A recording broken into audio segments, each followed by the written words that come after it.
इतनी रात गए इस मौसम में? कौन है जो हमसे मिलने पर इसरार कर रहा है? सरदार, नाम नहीं बताता, बीवी साथ है और लगता है लंबी मुसाफत तय करके आया है। कोई मुसीबत ज़दा जुल्म से भागकर पनाह के लिए आया होगा। तुमने बताया नहीं कि हमारे इलाके में दाखिल होते ही उसकी जान, माल, इज्जत की हिफाजत हमारी जिम्मेदारी हो गई? सरदार, मैंने अपने यहाँ जगह और खाने की दावत भी दी, मगर सरदार वो आपसे मिलना चाहता है। बोलो।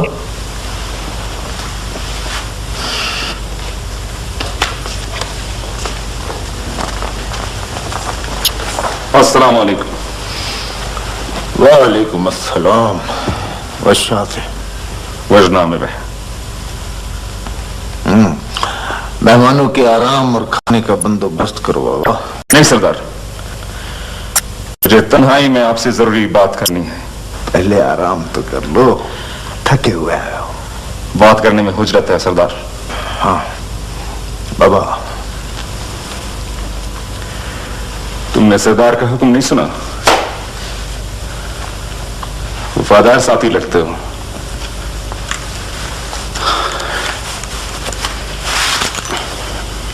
सरदार,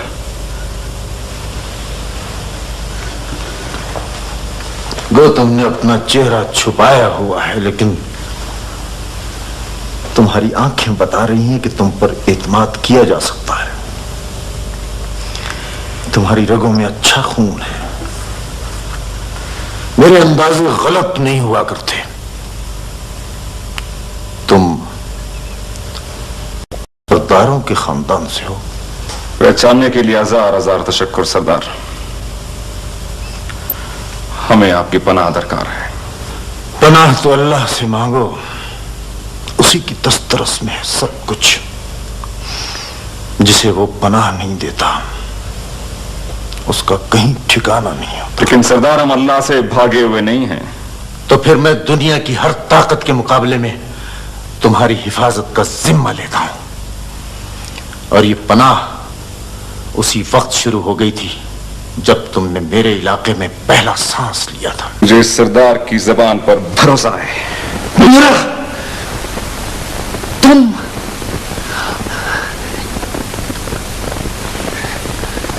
ये ख्वाब नहीं, मगर ये कैसी हकीकत है। क्या मैं यकीन कर लूं कि बलोचों ने गैरत को घर से रुखसत कर दिया? नहीं सरदार, नहीं। मेरे, आपके, हम सबके खून के हर कतरे में गैरत का समंदर है। और ये सिर्फ उस वक्त भी बाकी रहेगी जब पहाड़ अपनी जगह से हिला दिए जाएंगे और मां बेटे को पहचानने से इनकार कर देगी। बताएं, अपने कबीले के वकार के लिए मैंने कभी अपनी जान की परवाह की? वो तो सब ठीक है,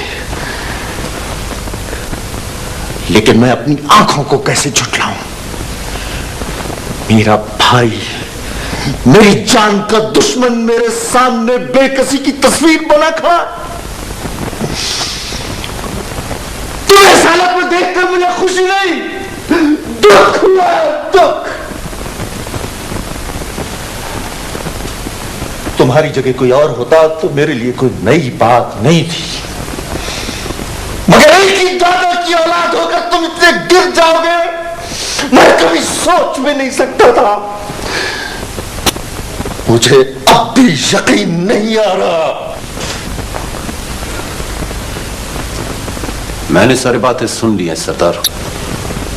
शाहान, ये मैं जानता हूं सरदार, लेकिन ब्यूरोखार यहां। ये मत समझना ब्यूरो कि मैं अपनी पनाह वापस ले रहा हूं। खुदाए बुजुर्ग बरतर की कसम, मेरे कबीले का बच्चा बच्चा तुम्हारे लिए कट सकता है, मर सकता है, लेकिन मेरा दिल अब भी ये कहता है कि रातों रात यहां से निकल जाओ, चले जाओ यहां से, इससे पहले कि सुबह का सूरज में लोग तुम्हारा बदला हुआ चेहरा देखकर कहें कि बलोच चले जाओ यहां से। मैं आखिरी सांस तक किसी से ये नहीं कहूंगा कि तुम मेरी दहलीज पर पनाह के लिए आए थे। मैं तो अपने आप को भी दिलासा दे लूंगा कि ये भयानक ख्वाब देखा था मैंने। सरदार, अगर आपकी जगह मैं होता तो मेरी भी कैफियत आपसे मुख्तलिफ ना होती। तो फिर क्यों माथे का दाग बनाया इस पनाह को? हालात ने मुझे मजबूर कर दिया। मजबूर? ये बात तुम्हारे मुंह से अच्छी नहीं लगती। हालात अगर ऐसे बिगड़ गए थे तो मर गए होते। मौत तो हर दुख से आजाद कर देती है। सरदार, अगर मेरी जात का मसला होता तो यही करता, लेकिन मगर ये सब मजबूरियों के लफ्ज हैं। क्या मजबूरी थी तुम्हें? ये है वो मजबूरी, ये है वो मजबूरी। नकाब हटाओ अपने चेहरे से। कौन है ये ग्रानाज है, हाकिम कंदाहार शुजाउद्दीन जुन्नून की बेटी। जुनून की बेटी कोहराम की माड़ी में? ये एक तवील कहानी है सरदार। हाकिम कंदाहार ने किसी गलत फहमी की वजह से मेरे कत्ल का हुक्म दिया तो शहजादी ने अपनी जान की परवाह किए बगैर मुझे कत्ल से बचाया। इनकी इस जिसारत पर उनकी जान के लिए खतरा पैदा हो गया था, इसलिए मैं इन्हें अपने साथ लाया हूं। मैंने रास्ते में कदम कदम पर शहजादी की इज्जत और वकार की हिफाजत की है। ये ठीक कह रहे हैं सरदार। तुम्हारे ताक़ुब में आने वाला तूफान अब मुझसे गुजर कर ही चाकर तक पहुंचेगा। तुम्हारा हुस्न भी एक सच है और मेरा फन उसकी तशरीह। मेरी शायरी तो कुछ भी नहीं, अगर कुछ है तो तुम्हारा हुस्न या फिर उसका परताव।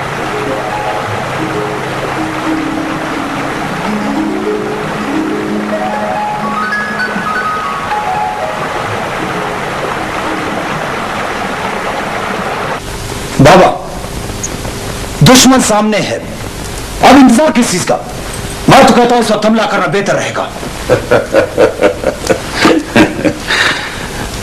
जंगी हिकमत अमली तुम मुझसे बेहतर नहीं समझ सकते। हमला सुबह किया जाएगा। मुझे मालूम था अमीर ज़नून ऐसी तेजी से आएगा।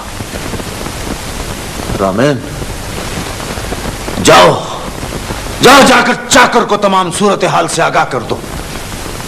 और हां, उससे यह भी कह देना कि ये इत्तला मैं इसलिए नहीं दे रहा कि मुझे उसकी मदद की जरूरत है, बल्कि उससे कहना होशियार रहे, दूसरा हमला ज़नून का उसी पर होगा।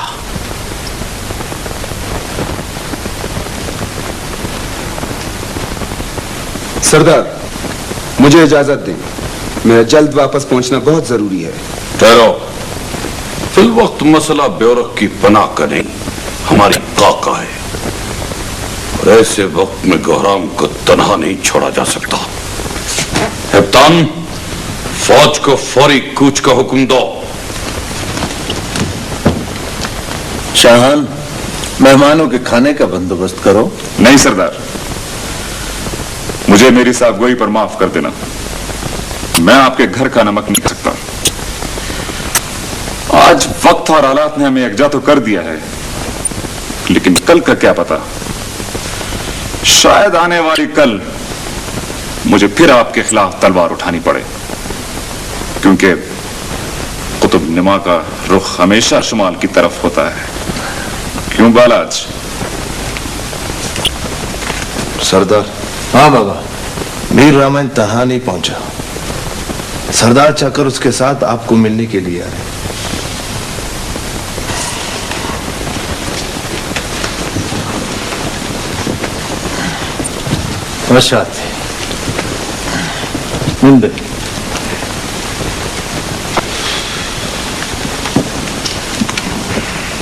मीर गौराम, माजी की दुश्मनी का एक बाब वक्ती तौर पर खत्म हो गया। जिस नामूस की हिफाजत के लिए तुम तन्हा लड़ रहे हो, उस नामूस की हिफाजत के लिए हर हवाले से मैं तुम्हारा शरीक हूं। इसलिए कि अब यह मसला तन्हा तुम्हारा और ब्योरक का नहीं, जो हमारे दोस्त थे तकदीर ने उन्हें हमारे मुकाबले ला खड़ा किया है। मैं भी ये बोझ तन्हाई सह लेता, चाहे उसका अंजाम कुछ भी होता, लेकिन तुम्हारी शिरकत के हक को मैं रद्द नहीं करूंगा। वक्त ने मुझे जिस दश्त के किनारे लाकर खड़ा कर दिया है, इसमें मेरे इरादे का दखल बहुत कम था और हालात के वक्ती तकाजों का ज्यादा। अब इसे अपनी तकदीर समझो, जिसे मैं तन्हा भी सह सकता हूं। जो बर्दाश्त किया जा सकता हो, इसमें दूसरों को शामिल करना कोई बहादुरी नहीं। जो हुआ मेरे साथ हुआ, किस किस का एहसान उठाओगे? बेहतर है सब कुछ बहादुरों की तरह तन्हाई सह लो।